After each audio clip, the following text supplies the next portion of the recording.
Ah, ndabasuhuje mwese mu izina rya Yesu Kristo, abankurikiye bari kure na hafi, abari mu gihugu cy'u Rwanda bankurikiye, abari muri Congo, abari Burundi, abari mu bihugu byose bya East African Community, ntibagiwe n'abankurikira bari muri Amerika, i Burayi, muri Aziya, Oceania, isi yose ababasha kunkurikira kuri televiziyo Glorion TV, akaba ari televiziyo y'ivugabutumwa, televiziyo Imana yaduhamagariye kugira ngo tuyitangize, izajya yamamaza ubutumwa bwiza bwa Yesu Kristo.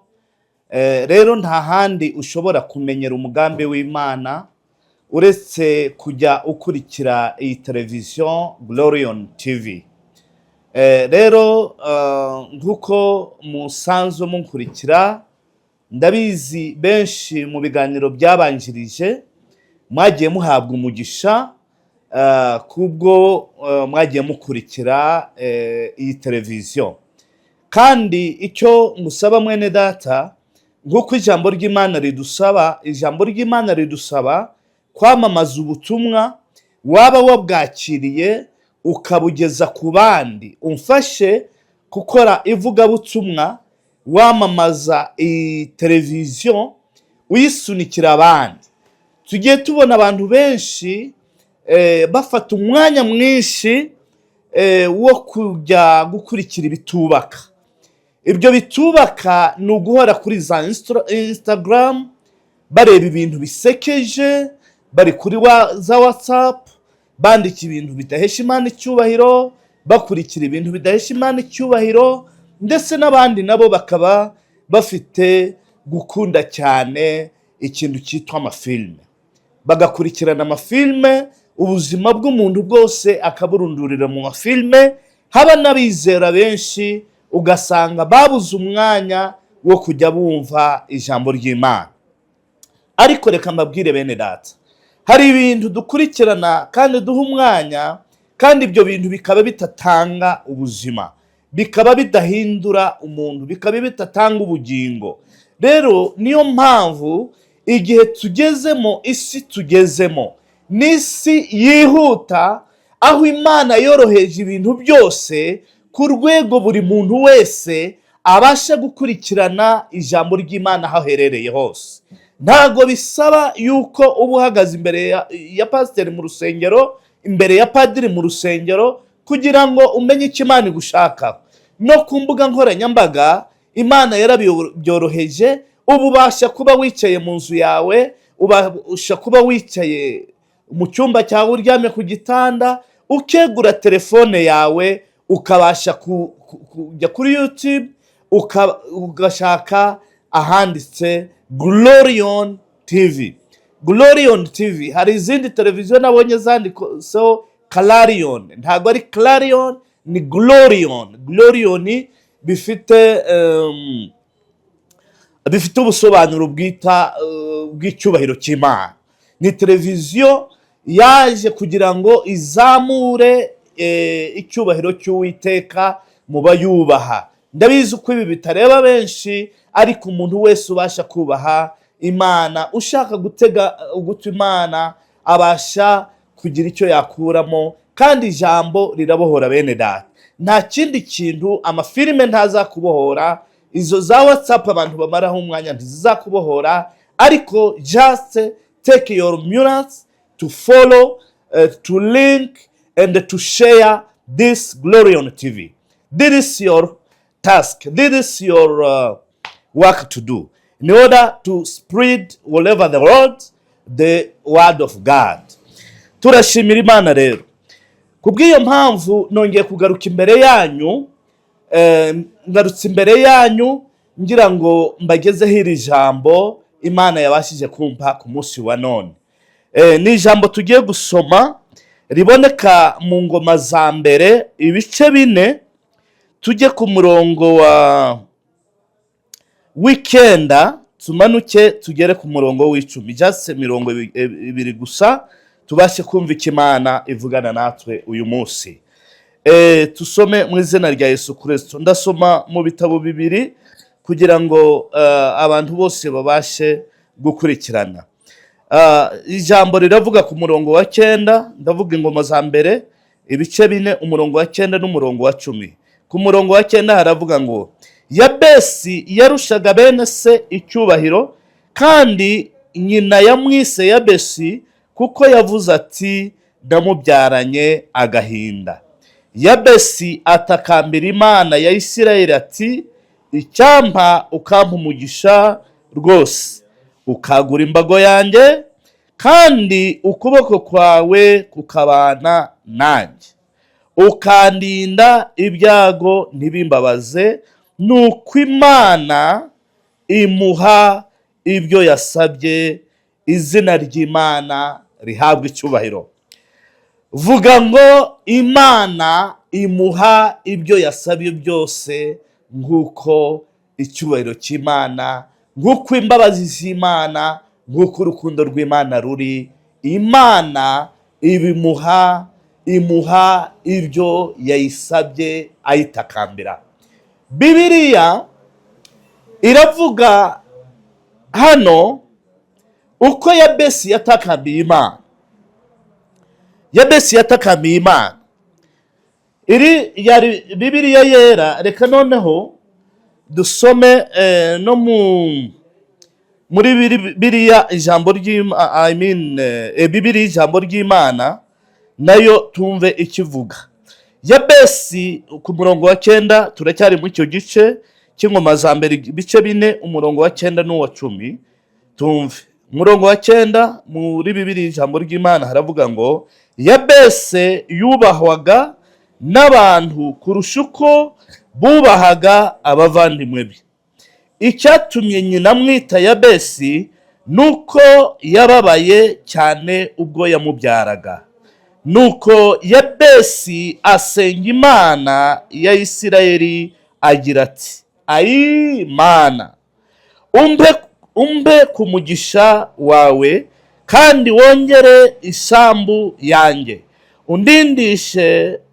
undindishe imbaraga zawe, kandi unkize ibyago n'umubabaro. Nuko Imana imuha ibyo yayisabye, izina ry'Imana rihabwa icyubahiro. Reka dusenge Imana. Mana data wa twese uri mu ijuru, mu izina ry'umwami wacu Yesu Kristo, turagushimiye umunsi mwiza nk'uyu, turagushimiye urukundo rwawe, turagushimiye imbabazi, turagushimiye imbaraga. Uri Imana nyir'ububasha, ukwiriye icyubahiro mwami. Data, reka tuguhimbaze, reka tugushimire, reka tugushyire hejuru, kuko uri umubyeyi mwiza. Uri Imana yumva gutaka, uri Imana yumva gusenga, uri Imana ikuraho umubabaro, uri Imana ihindura amateka, uri Imana ikura umutindi ku cyavu ikamwicazana n'abakomeye. Uri Imana imenya itangira ry'umuntu ukamenya n'iherezo rye.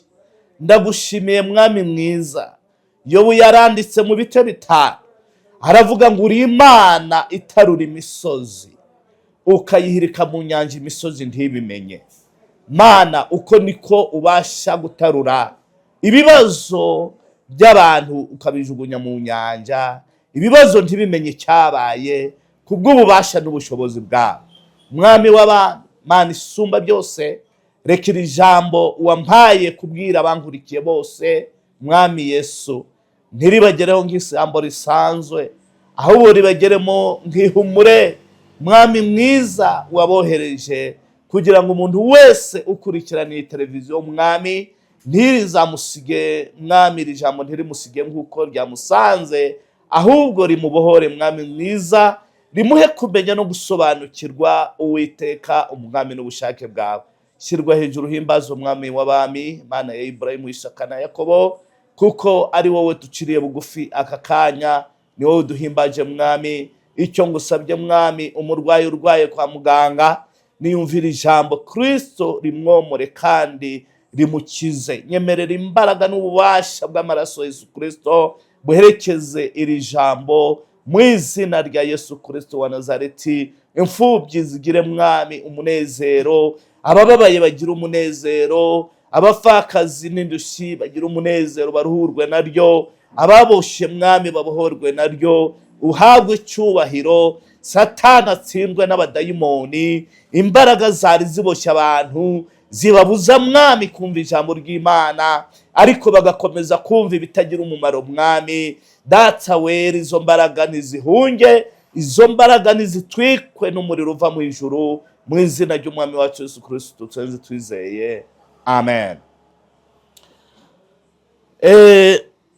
Tumaze gusoma ijambo ry'Imana, ariko iri jambo nabashije kuriha inyito ivuga ngo imbaraga zo gusenga. Imbaraga zo gusenga. Bene data, reka mbabwire, mbere yuko twinjira muri iri jambo ubwaryo, reka mbanze ngutangarize yuko hari ibintu byinshi bifite imbaraga n'ububasha. Hari ibintu byinshi, amafaranga afite ububasha, afite imbaraga. Hari ibihugu byinshi usanga bifite ububasha, bifite n'imbaraga. Hari abantu benshi bavuka mu imiryango ikomeye ifite imbaraga n'ububasha. Hari abantu benshi bagira imbaraga n'ububasha kubwo amashuri bize. Hari abantu benshi bagira imbaraga n'ububasha kubw'icyubahiro bafite muri guverinoma, bafite mu kazi. Hari abantu benshi bagira imbaraga n'ububasha kubw'icyubahiro bahawe n'abantu bakomeye. Izo ni imbaraga bene data zibasha kuyobora abantu, kandi izo mbaraga nazo zibasha kugira umuntu, zigahindura umuntu akaba undi, zigatuma abantu bakubaha, zigatuma abantu bagucira bugufi. Ariko ndashaka mbabwire yuko izo mbaraga zigira aho zitangirira, zigira n'aho zirangirira. Bene data, umuntu iyo yazamuwe n'umuntu amanurwa n'ubundi n'umuntu. Reka mbabwire, iki cyubahiro cy'isi ntago gitinda. Icyubahiro urakomera, ugacisha abantu bugufi, ugakanda abantu ukoresheje ububasha ufite, ukoresheje imbaraga z'amafaranga, ukoresheje imbaraga z'amashuri, ukoresheje imbaraga zo kumenyekana cyangwa imbaraga za position waba ufite. Izo ni imbaraga.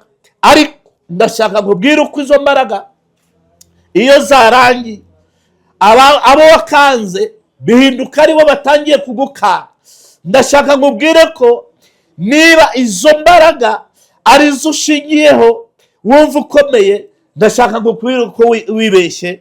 Kandi ndashaka ngurangire imbaraga nyambaraga, imbaraga nyakuri, aho ugomba kuzikomora. Imbaraga zidakoze isoni, imbaraga zidagusebya, imbaraga zitazigera zikuzamura, ahubwo mu gihe uzaba uzisunga uzakomeza gushyirwa hejuru, uzakomeza guhindurirwa amateka, uzakomeza kuzamuka. Izo ni imbaraga zitwa imbaraga zo kwizera Kristo, uwapfuye akazuka, uwabambwe ku musaraba, yari Imana akiyambura ubumana, akambara ishusho y'umuntu, kugira ngo abonereho kuza gufasha no guhumuriza no kubohora no gucungura umuntu w'umunyantege nkanjye nawe. Imana ntago yemeye kugundira ubumana bwayo ngo yemere kuguma ku ntebe yayo y'icyubahiro, ahubwo ngo yiyambuye ubumana bwayo, imanuka hano ku isi, ibabara nk'uko ubabara, ibabara nk'uko mbabara, imenya umubabaro w'isi, imenya ingorane z'isi, kugira ngo yegere umuntu wese abashe kumwakira. Ayitwa izina ryitwa Kristo. Iryo zina ni izina ryahawe hano ku isi, rifite ububasha mu ijuru, rifite n'ububasha hano ku isi. Nta rindi zina twahawe dushobora kuboneramo agakiza uretse izina rya Yesu Kristo. Ndashaka kuvugira ngo amina, haleluya. Noneho rero, niba wiringiraga izo mbaraga, n'imbaraga mene data, twagiye tubona abantu bakomeye ku isi, twagiye tubona abantu b'abanyacyubahiro, urugero cyane, hari abaperezida bakomeye cyane hano ku isi, ariko birangira, urugendo rwabo rurangira nk'aho batigeze baba abanyacyubahiro. Birangira abo bafiteho ububasha aribo babagiraho ububasha. Tujya tubibona hano ku isi. Ejo bundi mwabonye perezida wa Venezuela ukuntu bamutaruye mu rugo avamo ngo atari umunyacyubahiro. Abantu bose babireba ku mateleviziyo, atarurwa nk'umuturage usanzwe. Icyo gihe icyubahiro cye cyari kirangira.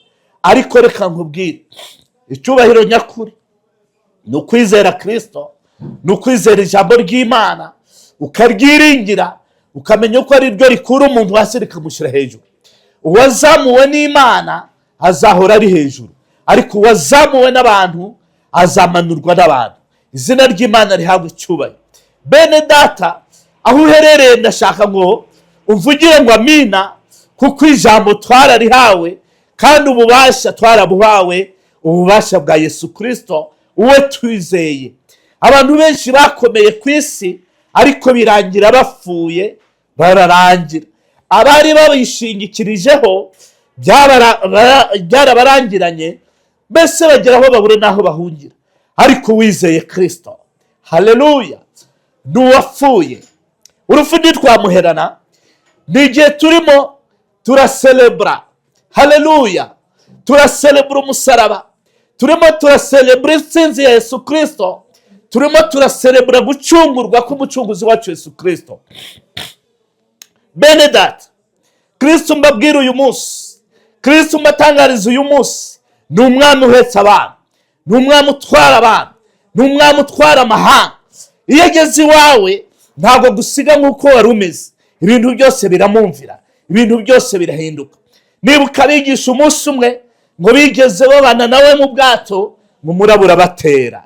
Umuraba umaze kubatera bavuza induru barahangayika, ariko bibagirwa, haleluya, bibagirwa uko bari hamwe n'umwami ufite ijambo ritecekesha imiraba.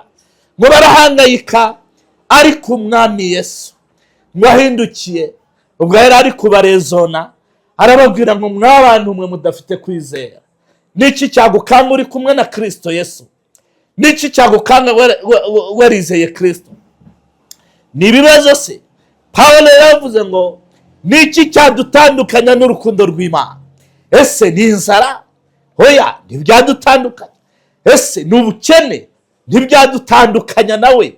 Ese ni abantu batwanga? Hoya, ntibyadutandukanya nawe. Ese ni ibibazo, ni ukubura ibyo kurya? Ntibyadutandukanya n'urukundo rw'Imana. Urukundo rw'Imana rugera ikuzimu, urukundo rw'Imana rugera hose. Ingorane zose waba uri kunyura mu mene data, jya usobanukirwa uko naho urukundo rw'Imana rurahagera. Izina ry'Imana rihabwe icyubahiro. Turi guselebura icyumweru cyo intsinzi yo gucungurwa, ariyo Pasika. Pasika bisobanura Pasova, cyangwa kunyurwaho, gutambukwaho, aho umwami w'Imana yari yategetse abana b'Isirayeli gukora Pasika. Harababwira ngo nimugende mufate umwagazi w'intama murye muselebure Pasika. Bisobanura kunyurwaho bavuye mu butumwa. Bene data, hari ibintu byabaye, abantu benshi bafite ibyo bizera, abantu benshi bafite amadini yabigishije ibintu byinshi, ariko uyu munsi ndashaka gutangarize ngo niba ufite, hari abafite abahanuzi babo, akaba aribo bashingiyeho kwizera, ariko reka nkubwire mwene data, turizera Kristo, izina rikomeye, izina rifite imbaraga, izina rifite ububasha, izina rifite ubushobozi. Hari ibintu byabaye umunsi Yesu Kristo ubwo yitanga ku musaraba, umunsi yapfaga, yarapfuye, habaye ibimenyetso, isi iratigita, haleluya. Wenda umuhanuzi wizera yarapfuye, isi ntiyadigita. Wenda umuhanuzi wizera yarapfuye ariko ntiyazuka. Ariko nje kugutangariza umwami wanjye uko, haleluya, umwami wanjye yarapfuye ariko urupfu ntirwamuherana, ikuzimu ntibamuherana. Bene data, umwami Yesu amaze gupfa ku musaraba, bamubambye, ako kanya ngo yaravuze ngo byose birarangiye. Umwami ntabwo apfa aracikana, aravuga ngo byose birarangiye. ububasha satani yaragufiteho byose birarangiye. Indwara z'akarande byose birarangiye. Ubukene n'inzara byose birarangiye. Abari badufiteho ijambo byose birarangiye. Abagutera ubwoba byose birarangiye. Icyo gihe satani yafataga abantu akababoha akoresheje urupfu, ariko umwami Yesu agiye kuza yahinduye urupfu irembo ryo kujya mu ijuru. Izina ry'Imana rihabwa icyubahiro. Urupfu rero ntabwo gikiri ikibazo. Urupfu kubizera ntabwo ari ikibazo, ahubwo ni irembo ritwinjiza mu ijuru. Izina ry'Imana rihabwa icyubahiro. Bene data, isi iratigita, ikirere, inyenyeri zirazima, ntizatanga umucyo, kuko inyenyeri yari yabonetse. Inyenyeri yo mu ruturuturu yari yabonetse. Umucyo w'isi wari wabonetse. Izuba ku kanya yari mu masaha 9. Murabizi saa 9 izuba riba rihari ryinshi. Icyo gihe ngo saa 9 urumuri ntirwongeye kwigaragaza. Bivuga ko urumuri rw'isi rwari rubonetse. Izina ry'Imana rihabwa icyubahiro. Ibitare imisozi, ibitare biraturagurika mu misozi, imisozi icikamo kabiri. Bivuga ngo ububasha bwo gucungura burabonetse. Urutare rukomeye hari we Yesu Kristo, urutare rutanyeganyezwa, rwamaze kuboneka already. Bene data, Kristo ni imbaraga. Aka gasura dufite ntabwo ari amashuri twize, ntabwo ari imiryango tubikomoraho. Uyu mwuka duhumeka ni urukundo rwa Kristo. Abapfuye ntabwo wabarushaga ubwiza, ariko igituma uriho uyu munsi ni umugambi w'Uwiteka gufiteho. Reka rero kubaho kwawe bibe impamvu yo gushima Imana, bibe impamvu yo kuramya Imana, bibe impamvu yo guhimbaza Imana. Izina ry'Imana rihabwa icyubahiro. Tumaze gusoma ijambo umugabo bita Yabesi, Bibiliya iratubwira ngo Yabesi yavutse mu muryango, ariko uburyo yavutsemo, yavutse mu buryo muri condition zitari favorable, zari condition zibabaza. Nyina yamwise Yabesi, bisobanura ngo uri gahinda. Yabesi mama we yamubyaye, amubyarana agahinda, amubyarana umubabaro, ariko Yabesi amaze kubisobanukirwa, bene data, amaze guca akenge, yarabajije mama we, aramubaza ngo mama, izina ryanjye nitwa ko nitwa Yabesi bisobanura iki? Ni kubera iki wanyize Yabesi? Aramubwira ngo Yabesi, impamvu nakwise Yabesi nuko nakubyaye mbabaye. Nta biryo byari bihari, nta byo kurya byari bihari, nta n'uwashakaga kubaho. Abantu bose ntibagushakiraga ubuzima, abantu bose bumvaga ntacyo umaze, abantu bose bumvaga wapfa. Ariko iyo mpamvu yatumye nakwise gutyo yavanye na condition twakubyaye turimo. Yabesi asobanukirwa yuko izina rye rifite amateka. Nawe mwene data, amateka ntaho ajya. Ntabwo amateka azimangana, ariko ikiyazimangana ni kimwe: ni imbaraga zo gusenga, ni imbaraga zo kwizera Kristo. Yabesi amaze gusobanukirwa, aravuga ngo rero nta kindi mfite cyandamira kubera uburyo navutse, ahubwo icyandamira ni kimwe: ni ugushora imizi muri Kristo Yesu, ni ugushora imizi mu gusenga, ni ugushora imizi kubaha Imana, ni ugushora imizi kutanyeganyezwa, nkubaka ku rutare rukomeye arirwo Yesu Kristo, umwana w'intama w'Imana. Bene data bakundwa, Yabesi arangije aravuga ngo rero reka nanjye ngane inzira yo gusenga, kuko mbonye yuko nta kindi cyambindurira amateka uretse gusenga. Narindi kukwigisha imbaraga ziva mu gusenga. Yabesi arasenga, asenga ku murongo w'Icyenda Bibiliya itubwira ngo Yabesi atakambira Imana ya Isirayeli. Yabesi yubahwaga, niko Bibiliya ivuga ngo yubahagwa n'abantu kurusha uko bubahaga bavandimwe. Icyatumye nyina amwita Yabesi nuko yababaye cyane ubwo yamubyaraga. Nuko Yabesi asenga Imana ya Isirayeli agira ati, ayi Imana, umpe ku mugisha wawe kandi wongere isambu yanjye, undindishe imbaraga zawe kandi unkize ibyago n'umubabaro. Nuko Imana imuha ibyo yamusabye. Bene data, ni gute Yabesi wavukiye muri izi kondisiyo yabasha kuba umunyacyubahiro, akubahwa kurusha uko bubahaga bene wabo? Icyatumye Yabesi yubahwa ni uko inyenyeri y'Imana iri muriho. Nta muntu ubasha kubaha Imana, niko Bibiliya itubwira ngo ntawakurikira umwami Yesu atabashije kureshywa n'Uwiteka. Niyo mpamvu abantu b'isi iyo bumva tuvuga ubutumwa barabikerenza, nuko batarehejwe n'Uwiteka. Yesu yigeze kubana n'abigishwa, arababwira ngo murahiriwe kuko mwebwe mwahawe kumenya ubwiru bw'Imana. Kandi kuva kera tuzi ko mu ngoma y'icyami habaga abantu bitaga abiru. Abiru nibo babaga hafi y'umwami, nibo bamenyaga amabanga y'ubwami. Rero niyo mpamvu ntiwamenya aya mabanga, ntiwabasha guhishurirwa imbaraga ziri mu gusenga, imbaraga ziri mu ijambo ry'Imana, utaba hafi y'ubwami. Ndagusabaga uyu munsi nawe kuba, haleluya, wegera ubwami bw'umwami Yesu. Yabesi arasenga, aravuga ngo icyambu ukampa umugisha, atakambira Imana. Icyambu ukampa umugisha.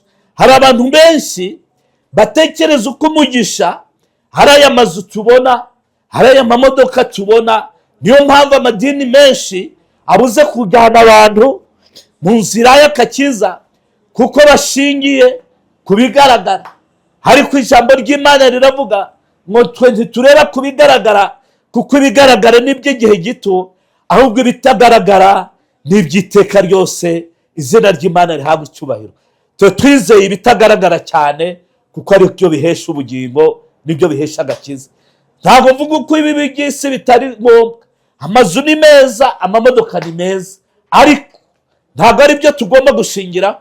Wayigura uyu munsi igahirima, ikaba nk'icapati, iyo iringiraga ikaba irarangiye. Inzu wayubaka umutingito ukayirangiza, inzu wayubaka ibitotsi ntubiboneremo, inzu wayubaka ukarara udasinziriye, cyamunara ziri hano hanze zirabuza ubuhuha. Ariko umugisha nyamugisha ni ukumenya Imana, ni ukwizera Imana, ni ukugendera mu nzira z'Imana, ni ukumenya, ni uguhitamo Imana, akaba ariyo wiringira kandi akaba ariyo ubasha kwegamizaho ibyiringiro byawe. Izina ry'Imana rihabwa icyubahiro. Yabesi asaba Imana umugisha. Ndasaba tuvuge ku bintu bibiri.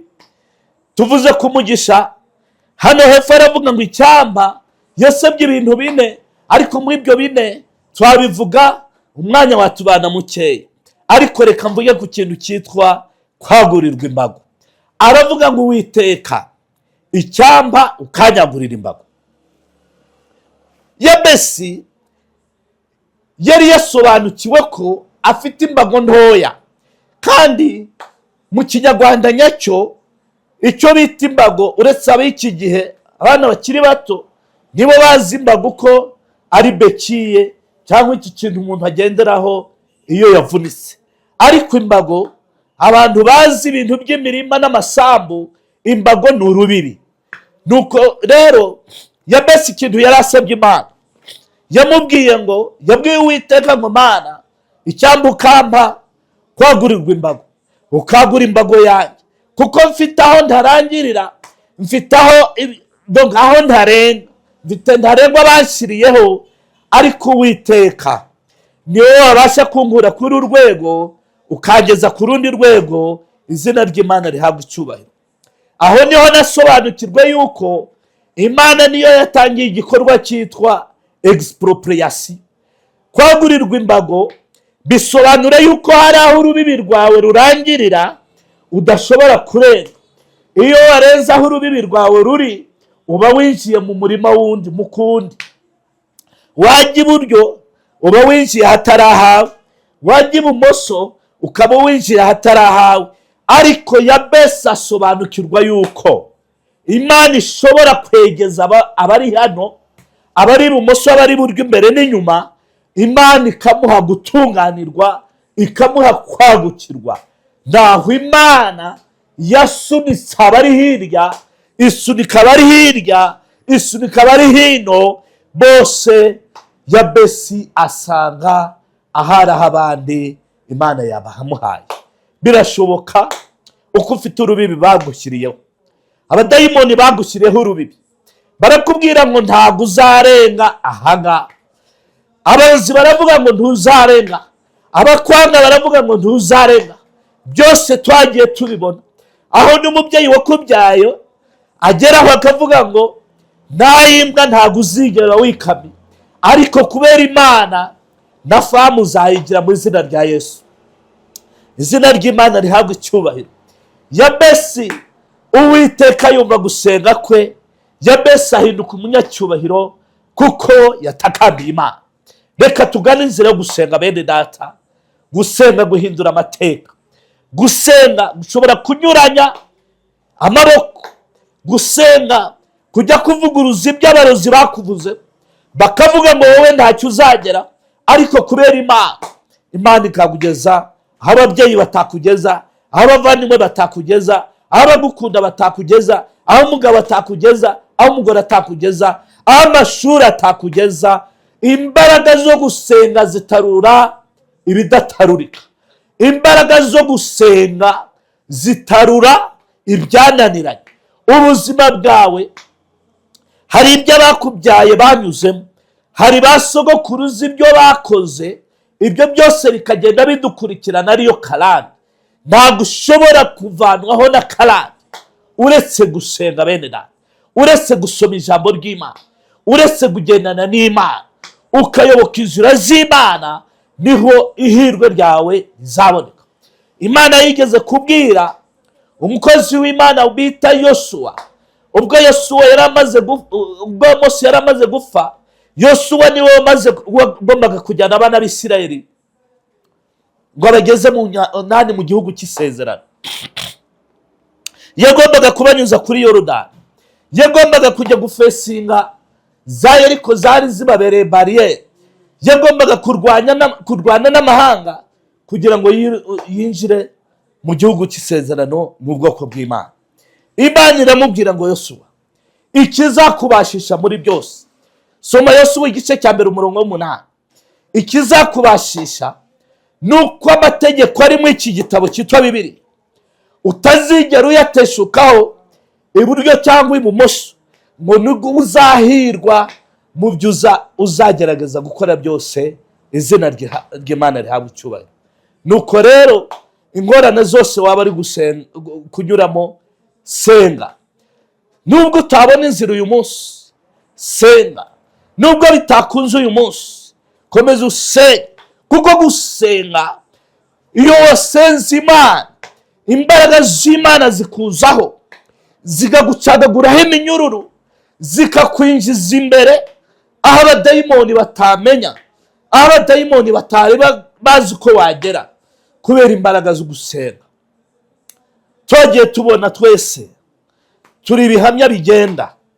Ubu mundeba hano ndi ibihamya bigenda. Nagiye mbona kubera gusenga, isengesho rinkura ahantu rikanyinjiza ahandi. Nagiye mbona gusenga, Imana igenda intarura mu mbagarara, igenda intabara, kugeza aho uyu munsi Imana igejeje. Bene data, mbaye nyishimiye, ntacyo nashinja Imana. Ndashimira Imana yabanye nanjye, ndashimira Imana igiye kubana nawe, ndashimira Imana izakutabara, ndashimira Imana izakurengera ikakugira neza. Ntuzacike intege. Umunsi Satani azakubwira ko gusenga ntacyo kwakumariye, bene data, hazaba kurangije.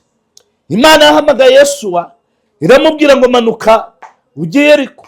Ageze Yeriko isanga abari Yeriko bamenye Imana ya Isirayeli ukuntu ikora, bamenye Imana tuyizere ukuntu ikora, bamenye Kristo Yesu ukuntu atabana n'ukuntu akiza. Bafunga Yeriko kugira ngo abana b'Isirayeli batazigera babona inzira bageza mu gihugu cy'isezerano.